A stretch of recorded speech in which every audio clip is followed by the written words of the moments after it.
Hi, welcome to my channel. Today's video is going to be rom-com book recs.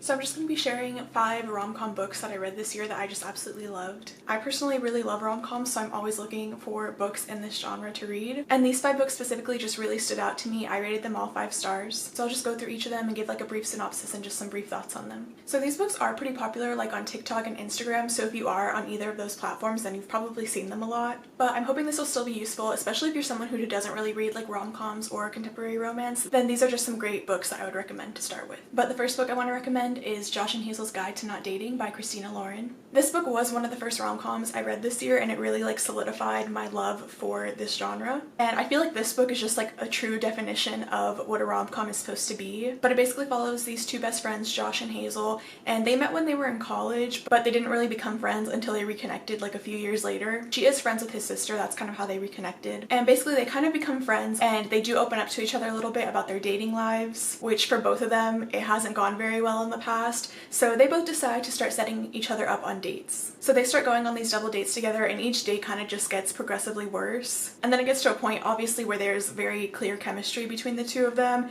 and it's kind of obvious that they're the ones who should be together. But I just really love this book. It's so cute. It's so funny. I loved the characters. Josh is such a great character, and then Hazel, she's very like quirky, but I just loved like her personality and the fact that she was like not afraid to be herself. So if you like Friends to Lovers and you're looking for a book that will like genuinely make you laugh, then I highly recommend this one. And of course the authors of this book, they are known for writing rom-coms, so I would pretty much recommend anything by them. I haven't read all their books yet, but I have read most of them. This is obviously my personal favorite by them and the only one I'll be recommending in this video, but I do recommend all of their rom-coms if you are looking for more. So the next book I'll be recommending is one that I feel like we just need to talk about more, and that's The Bromance Book Club by Lyssa Kay Adams. This book, I put it off for the longest time because it's in 3rd person, so that's kind of what stopped me from reading it because I just wasn't sure I was going to enjoy it. And I finally decided to give it a chance in the summer and it quickly became one of my favorite rom-coms. It's so cute, it's so funny, and I just really loved like the whole premise of this book. So this book is a second chance romance and it basically follows this couple, Gavin and Thea. And Gavin is a professional baseball player in Nashville, and him and his wife, they've been married for a few years now. They have 2 kids together. And basically they get into a fight, they kind of stop talking to each other,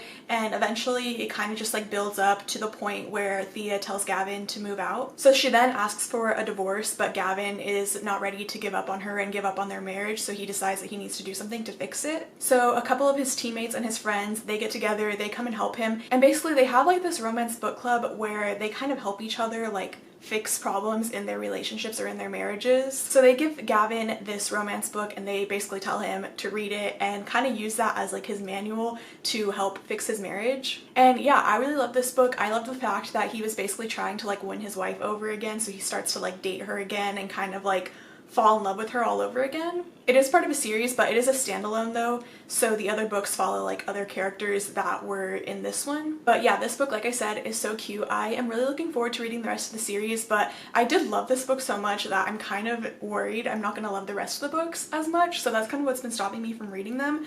But yeah, I highly recommend this book. The next one is the one that I read most recent, and it's very, very popular right now, and that is The Love Hypothesis by Ali Hazelwood. So I did do a review on this book a couple weeks ago that's up on my channel, but basically I loved this book. I was obsessed with it. I thought it was so cute. So this book follows Olive and Adam. Olive is a 3rd-year PhD student and Adam is a professor. And Olive kind of lies to one of her best friends and told her that she's like happy in a relationship, that she's moved on from this guy that she used to date. But of course that was a lie. And so one night she's supposed to be out on a date, but instead she goes to the lab to just work on stuff. And while she's there, her friend shows up. So she grabs the first guy that she sees and she kisses him. And that guy happens to be Adam, who, like I said, is a professor in the department, but he's kind of known for just being like a real jerk and no one really likes him. And basically it starts spreading around that they're dating. So when she goes to try to fix things and figure out how they're going to solve this problem of everyone thinking that they're dating, he proposes that they just let people believe that and they continue to fake date. And so they both go along with it because it'll just benefit them for different reasons, and obviously as they start to fake date, they start to get to know each other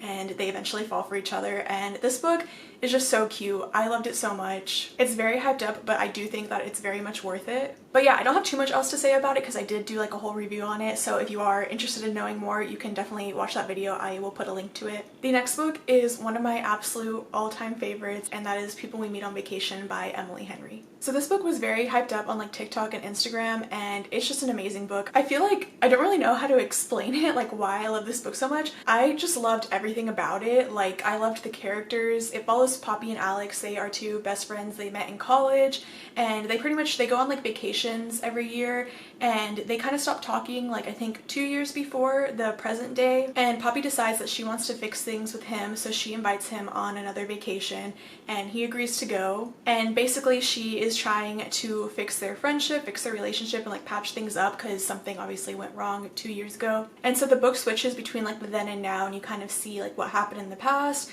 leading up to the point where we are in the present. And this book is just so cute. It is best friends to lovers, which is my absolute favorite trope. And like I said, I just don't know how to explain it. I just feel like you just need to read this book. People either love it or are kind of disappointed in it. And the thing is, there was a part that I did find kind of disappointing, but I just loved the rest of the book so much that I was able to like overlook that and just, you know, take the book for what it was and enjoy it for what it was and give it 5 stars. But yeah, this book is amazing. I really love Emily Henry. Her writing style is just really great too. And the thing about this book is I feel like it's just a very simple book. Like I said, some people were kind of disappointed in it, which I can kind of get. Like, there was times where I'm like, this book really, there's nothing like too special about it, but I just think it's the way it's like written and just the storyline, like something about it just makes it such a great book, and I just really love it a lot. So the next book is my absolute favorite rom-com of all time. I was recently rereading parts of this book, and that's what really made me decide that this book is just great and it's like my absolute favorite. And that book is The Spanish Love Deception by Elena Armas. So this book basically follows Lena and Aaron, and they are co-workers and they hate each other, but Lena's sister is getting married and she told her family that she has a boyfriend and that she's going to be bringing him to the wedding, but she's kind of panicking because she lied and now she needs to find a date. And Aaron, her coworker, overhears her talking about this with her best friend, so he offers to be her date for the wedding, and eventually she agrees. And so they go to Spain and they go to this wedding and they kind of have to pretend to be a couple, and obviously they eventually fall for each other. So this book, I was obsessed with it while I was reading it. It's so good. It is a very slow book. It's like over 400 pages and it's just like a very slow burn, but everything leading up to that point is just so good. I loved it. I loved like all the little moments between them, and then obviously once they do get together, they're just so great together, and I just really loved the characters. I really liked Lena, but Aaron specifically, I just love him. He's like my favorite like book boyfriend ever. Like, he was just so sweet, and just like everything he said, I was basically like dying. Like, he is so cute and I just loved him. This book is amazing. I loved it. I loved their relationship. I loved the way that Aaron like treated Lena and cared for her, and there were just so many like memorable and cute moments throughout this book that I just loved so much. So that's it for this video. Like I said, those are just my top rom-coms that I've read so far. I have obviously read a lot more than that, so I'll definitely in the future be doing more like book recommendations, especially like rom-com recommendations if you're looking for more. But that's it for this video. Definitely let me know if you've read any of these books or if you're planning to, and please subscribe if you like this and want to see more, and thank you so much for watching.